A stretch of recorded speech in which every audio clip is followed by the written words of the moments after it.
बिस्मिल्लाहिर्रहमानिर्रहीम। स्टूडेंट्स, आज हम डिस्कस करेंगे चैप्टर नंबर 9 जो कि है लाइट, और उसका topic Young's double slit interference experiment. Young's double slit interference experiment क्या है? ये एक्सपेरिमेंट परफॉर्म किया था थॉमस यंग ने इन 1801 के अंदर। इस एक्सपेरिमेंट को करने का मकसद ये कंफर्म करना था कि लाइट की जो नेचर होती है वो वेव होती है।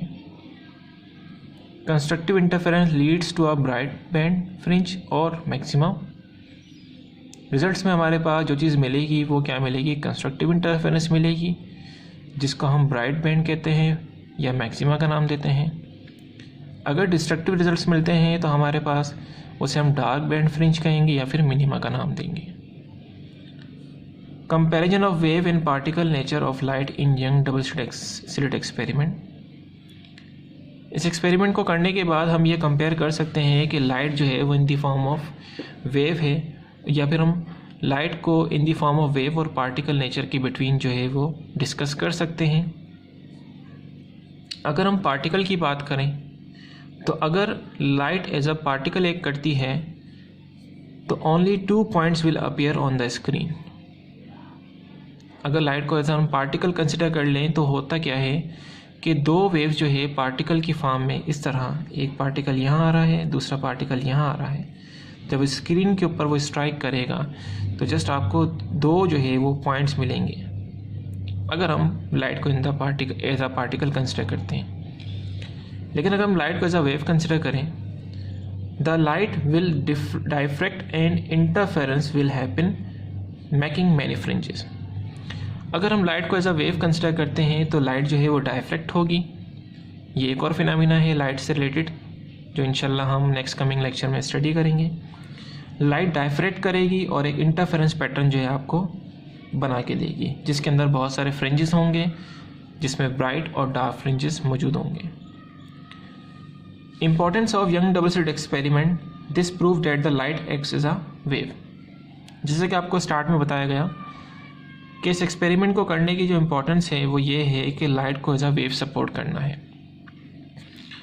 अगर हम थोड़ी सी इसकी कंडीशंस की बात करें तो कंडीशन हमारे पास इंटरफेरेंस वाली ही होनी चाहिए कि source of light should be monochromatic और कोहेरेंट।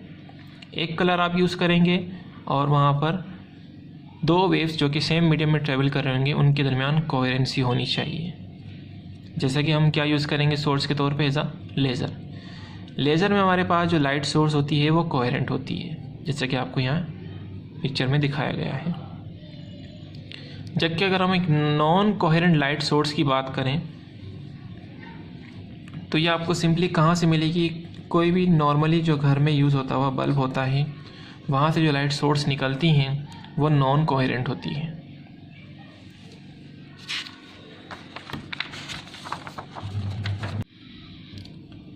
अगर हम इसके ऑब्जेक्टिव्स की बात करें तो ऑब्जेक्टिव्स में हमारे पास 3 मेन पॉइंट्स हैं, जो कि है एक पाथ डिफरेंस, दूसरा है डिस्टेंस ऑफ एनी डार्क और bright band from central bright, तीसरा हमारे पास डिस्टेंस बिटवीन 2 एडजेसेंट बैंड। वही बात बेटा कि हमारे पास जो लाइट सोर्स होनी चाहिए वो मोनोक्रोमेटिक वेव होनी चाहिए, इंसिडेंट वेव्स है हमारे पास, और ये सब प्लेन वेव फ्रंट्स हैं। प्लेन वेव फ्रंट्स क्या होते हैं? यहाँ पर देखिए, कोई भी लाइट सोर्स है वहाँ से जो वेव्स निकलती हैं वो हम जानते हैं कि उनके अंदर कोहेरेंसी होती है, यानी एक वेव दूसरे वेव के बिल्कुल इन फेज होती हैं। अगर हम इन सारे क्रस्ट के पॉइंट को मिलाएं और इन सारे क्रस्ट को मिलाएं, इन सारे क्रस्ट को मिलाएं तो हमें रिजल्ट्स में जो है एक as a plane wave fronts मिलेंगे। ये प्लेन वेव फ्रंट्स जो है एक स्लिट से पास होंगे जिसमें एक छोटा सा होल होगा जिसको हम SO का नाम देंगे। जब ये प्लेन वेव फ्रंट्स यहाँ इस स्लिट से पास होंगे तो ये जो है बेसिकली डाइफ्रैक्ट होंगे और ये कन्वर्ट हो जाएंगे सर्कुलर वेव फ्रंट्स के अंदर। ठीक है, जब ये circular wave fronts further more एक और स्लिट के आगे जाएंगे जिसके अंदर 2 जो है होल्स होंगे। बेसिकली ये होल्स नहीं, इनको हम स्लिट्स का नाम देंगे। अब ये एज अ सोर्स जो है वो दूसरे सोर्स का काम करेगा, तो कुछ लाइट को यहाँ से डायफ्रेक्ट करेगा और कुछ लाइट को वो यहाँ से डायफ्रेक्ट करेगा।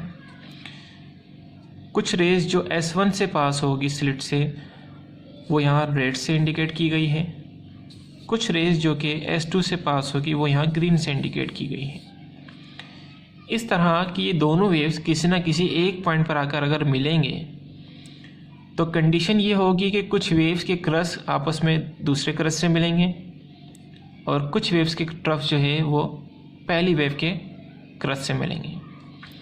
सामने आपके पास स्क्रीन लगी होगी, उस स्क्रीन के आगे आपके पास जो है सामने कुछ पैटर्न्स बनेंगे जिनको हम बैंड्स या फ्रिंजेस का नाम देंगे, और इसको आप मैक्सिमा या मिनिमा, मैक्सिमा या मिनिमा, मैक्सिमा या मिनिमा, ब्राइट या डार्क, ब्राइट या डार्क, या फिर आप ये कह सकते हैं कि यहाँ पे या तो कंस्ट्रक्टिव या डिस्ट्रक्टिव इंटरफेरेंस क्रिएट हो रहा है।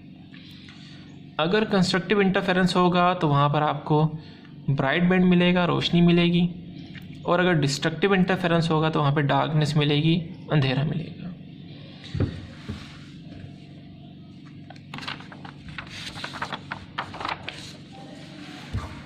जो हमारा पहला ऑब्जेक्टिव था वो था पाथ डिफरेंस का।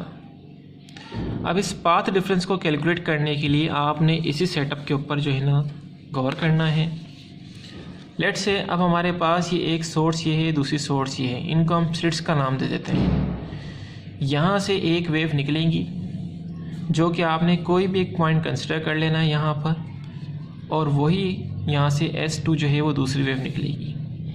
तो हमारे पास सिचुएशन कुछ इस तरह मिलेगी। लेट्स से ये S1 है, ये S2 है। दो स्लिट्स के बिटवीन के डिस्टेंस को हम D का नाम देते हैं और हमने पाथ डिफरेंस को कैलकुलेट करना है। हम सब जानते हैं कि पाथ डिफरेंस यहाँ पे जो होगा वो d sin theta is equal to m lambda होगा। अब ये कैसे निकाला गया, इसको कैलकुलेट करने का सिंपल सा तरीका ये है, आप अपनी स्क्रीन के सामने कोई भी एक पॉइंट कंसिडर कर लें जो कि ब्राइट बैंड हो। हम यहाँ पे जो स्टडी कर रहे हैं वो अभी कंस्ट्रक्टिव के लिए कर रहे हैं, यहाँ जो स्टडी करेंगे वो डिस्ट्रक्टिव के लिए होगा। Let's consider a point P which is a bright band. हम इस ब्राइट बैंड को स्टडी कर लेते हैं। एक लाइट सोर्स जो कि स्लिट 1 से जाएगी इस पॉइंट तक, एक लाइट सोर्स जो कि स्लिट 2 से जाएगी इस पॉइंट तक। तो आपके पास ये एक किस्म का पैटर्न बनेगा, एक ट्रायंगल बनेगी। ग्रीन वाली जो लाइन है जो कि स्लिट 1 से ओरिजिनेट हो रही है उसको हम नाम देंगे कि जो डिस्टेंस कवर करेगा वो R1 कवर करेगा, और जो रेड वाली लाइन जो कि S2 से ओरिजिनेट होगी वो जो डिस्टेंस कवर करेगा वो R2 का कवर करेगा। तो हम ये कह सकते हैं कि यहाँ पर R1 ने जो है वो डिस्टेंस कम ट्रेवल किया है बनिस्बत R2 के, या आप ये कह सकते हैं कि R2 ने ज़्यादा डिस्टेंस ट्रेवल किया है बनिस्बत R1 के। तो यकीनन इन दोनों वेव्स के दरमियान, इन दोनों लाइंस के दरमियान, इन दोनों पाथ के दरमियान कोई ना कोई पाथ का डिफरेंस है।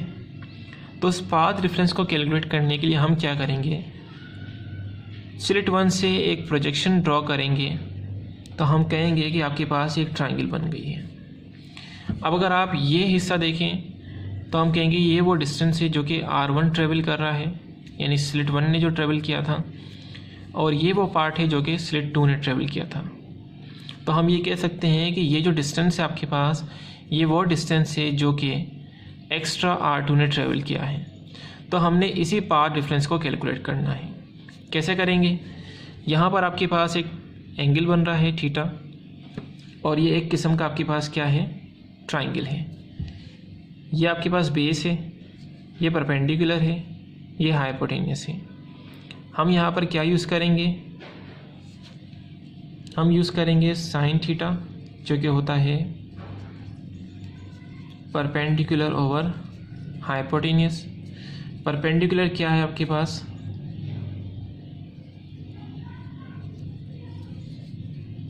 ये वो डिफरेंस है जिसको हम जो है पाथ डिफरेंस का नाम दे रहे हैं। चल इसको नाम दे देते हैं हम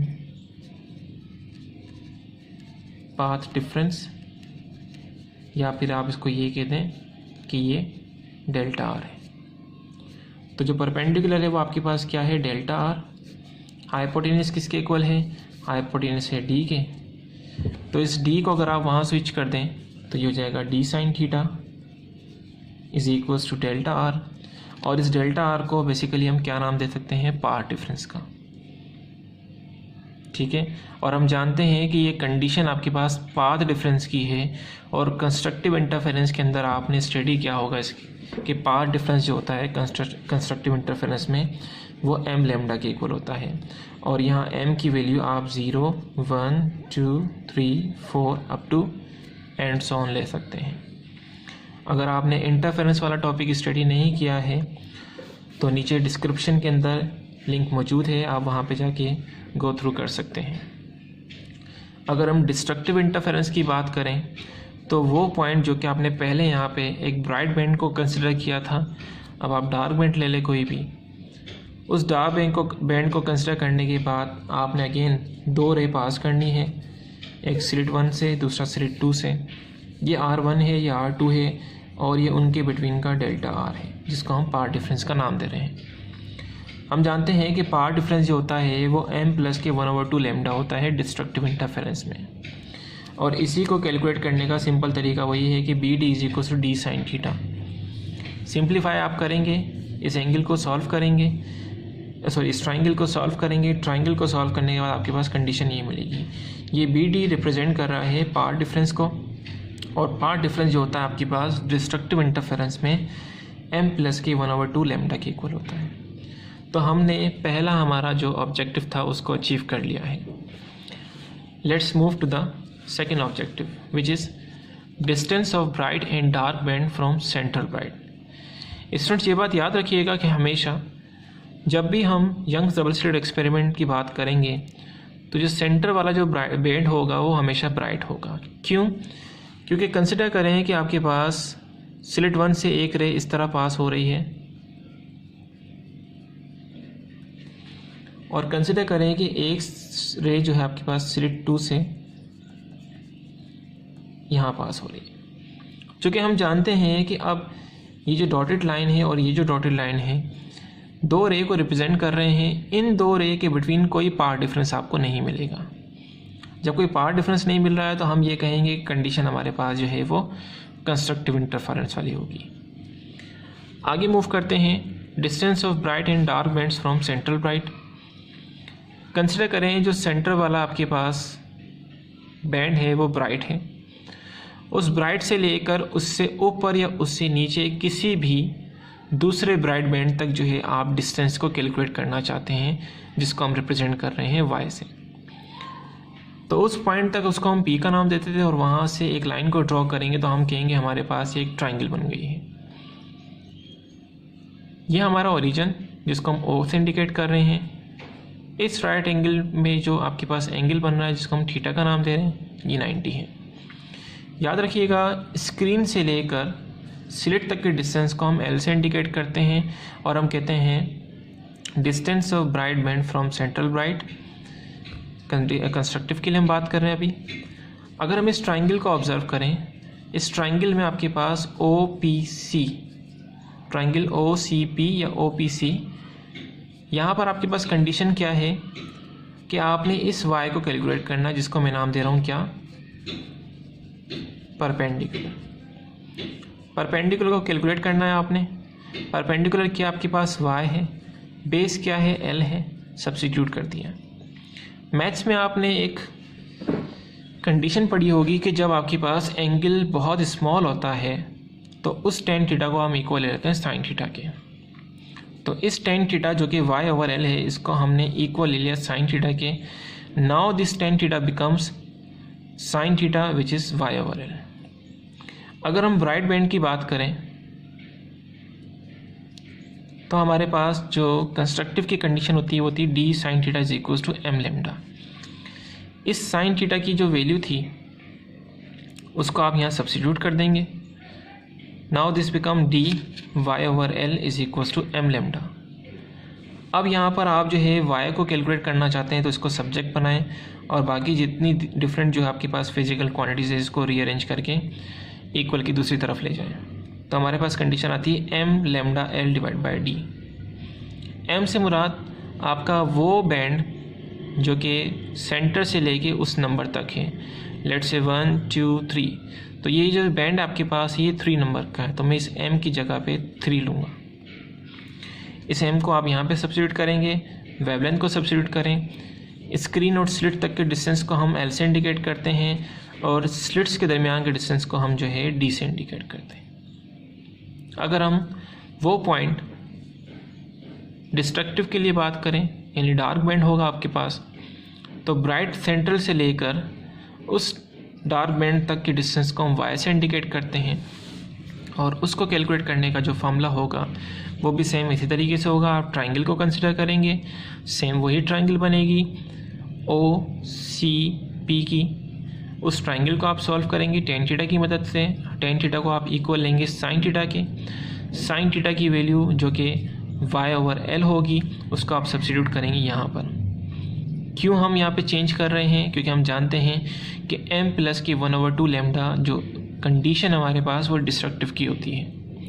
सब्स्टिट्यूट किया आपने यहाँ पर, सिंप्लीफाई करेंगे आपके पास Ym is equals to m plus की 1/2 lambda L divide by D, ये आपके पास डिस्ट्रक्टिव की कंडीशन आ जाती है। दो जो है हम ऑब्जेक्टिव्स को अचीव कर चुके हैं। लास्ट हमारे पास ऑब्जेक्टिव है जो कि वो भी इम्पॉर्टेंट है कि अगर आप जो है दो ब्राइट बैंड या दो डार्क बैंड के बिटवीन जो है डिस्टेंस को कैलकुलेट करना चाहें तो वो आप किस तरह करेंगे। कंसिडर करते हैं ऑब्जेक्टिव हमारा क्या है, distance between two adjacent band. Consider कर लें वही आपके पास ये ट्राइंगल है, सेंटर वाला जो बैंड होगा वो ब्राइट बैंड होगा और आप इस पॉइंट तक जो है क्या कैलकुलेट करना चाहते हैं, सॉरी इस पॉइंट को आप कंसिडर कर लें P और आप जो है किसी भी दो ब्राइट बैंड के दरमियान के डिस्टेंस को कैलकुलेट करना चाहते हैं। वो दो ब्राइट बैंड पूरे स्क्रीन पे जो डिस्टेंस होगा, अगर दो ब्राइट बैंड के दरमियान का डिस्टेंस जो होगा वो किसी भी दो ब्राइट बैंड के दरमियान डिस्टेंस सेम होगा, तो आप ये कैलकुलेट करें, ये करें, कोई इशू नहीं है। हम जानते हैं कि सेंटर से लेके किसी भी ब्राइट बैंड तक के डिस्टेंस को हम Ym का नाम देते हैं और अगर हम सेंटर से ही काउंट करें किसी दूसरे नेक्स्ट ब्राइट बैंड तक का तो हम कहेंगे कि हमने उस Ym के अंदर एक का इजाफा कर दिया है। और अगर आपने इन दो ब्राइट बैंड के दरमियान के डिस्टेंस को कैलकुलेट करना है तो ये आपके पास क्या है, ये है Ym+1, ये है Ym। इस Ym+1 में से आप सब्ट्रैक्ट कर लेंगे Ym को, जैसा कि यहाँ पर बताया गया है, तो आपको रिजल्ट मिल जाएगा ये डेल्टा y। हमारा जो मेन एम है वो यही है कि हमने इस डेल्टा y को कैलकुलेट करना है, यानी दो ब्राइट बैंड तक के डिस्टेंस को हम जो है वो डेल्टा y का नाम दे रहे हैं। ये भी डेल्टा y होगा, ये भी डेल्टा y होगा। हम जानते हैं कि फॉर्मूला हमारे पास है Ym+1 माइनस के Ym is equals to delta y। अगर आप एक चीज़ नोट करें तो Ym का फॉर्मूला अभी हमने ड्राइव किया था, जो सेंटर ब्राइट से लेके किसी भी ब्राइट बैंड तक के डिस्टेंस को हम जो है इस तरह इंडिकेट करते हैं lambda L divide by D। अगर आप यहाँ m लगा देंगे तो यहाँ पर भी m आ जाएगा। तो ये डेल्टा y को कैलकुलेट करने का फॉर्मूला है Ym m lambda L divide by D plus के 1। सिंपली आप y की वैल्यू को सब्स्टिट्यूट करेंगे, m ऐड इसमें नहीं करेंगे, माइनस के Ym m को ऐड करेंगे लेकिन अब आप जो है सब्ट्रैक्ट करेंगे। इस माइनस के lambda L divide by D और प्लस के lambda L divide by D को आप कैंसिल कर दें, ये प्लस है ये माइनस है। रिजल्ट में आपको क्या मिलेगा, delta y is equals to lambda L divide by D।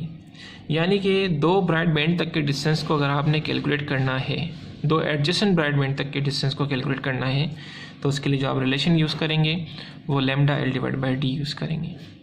Similarly अगर हम बात करें एडजेसेंट डार्क बैंड की, तो एडजेसेंट डार्क बैंड्स के बिटवीन अगर आप डिस्टेंस को कैलकुलेट करें सिचुएशन वही है। सेंट्रल ब्राइट से लेके उस पॉइंट तक के डिस्टेंस को हम जो है Ym का नाम देते हैं। उसका नेक्स्ट कमिंग जो आफ्टर दिस ब्राइट बैंड होगा उसमें हम Ym+1 कर लेंगे। इस वाई एम प्लस वन में से आप इस वाई एम को माइनस करेंगे तो आपको ये चीज़ मिल जाएगी डेल्टा वाई। यानी कि अगर आपने इस दो डार्क बैंड के दरमियान के डिस्टेंस को कैलकुलेट करना है तो उसको आप किस तरह निकालेंगे, डेल्टा वाई के लिए सॉल्व कर लेंगे। सिमिलरली यहाँ पर भी हम जिस तरह हमने कंस्ट्रक्टिव के लिए सॉल्व किया था, डिस्ट्रक्टिव के लिए सॉल्व करेंगे। तो delta Y is equals to Y M plus one minus के वाई एम, सेम यही कंडीशन है। वाई एम की वैल्यू अगर आप यहाँ पर एक चीज़ नोट करें तो कंस्ट्रक्टिव के लिए हम सिंपली m लेते हैं और डिस्ट्रक्टिव के लिए हम क्या लेते हैं, m प्लस के 1/2 लेते हैं। तो इसमें हम जो है 1/2 ऐड कर देंगे और सिमिलरली m के लिए हम जो है 1/2 ऐड कर देंगे। अब अगर आप देखें तो 1, 2 और ये 3 टर्म्स आ जाती हैं जो कि lambda L divide by T इन तीनों से मल्टीप्लाई करेगा। तीनों से मल्टीप्लाई होने के बाद ये 3 टर्म्स आपके पास ये प्लस माइनस ये माइनस, प्लस माइनस ये माइनस। तो अब ये lambda L divide by T 2 term से मल्टीप्लाई करेगा तो रिजल्ट में आपके पास ये 2 टर्म मिलेगी, lambda L divide by 2d minus का और lambda L divide by 2d plus का cancel, m lambda L D minus का और m lambda L D plus का ये दोनों भी कैंसिल। तो रिजल्ट क्या मिलता है आपको, delta Y is equals to lambda L D. यानी यहाँ से हम ये चीज़ कंक्लूड कर सकते हैं, चाहे आप एडजेसेंट ब्राइट बैंड की बात करें या एडजेसेंट डार्क बैंड की बात करें, दोनों सूरतों के अंदर रिलेशन दोनों के लिए सेम है। आप इन दोनों फार्मूले की मदद से या तो ब्राइट या डार्क बैंड के बिटवीन जो है आप डिस्टेंस को कैलकुलेट कर सकते हैं। स्टूडेंट्स, आज के लिए हमारे पास जो है यंग्स डबल स्लिट एक्सपेरिमेंट का टॉपिक था जो कि आपको डिटेल में समझाया गया है।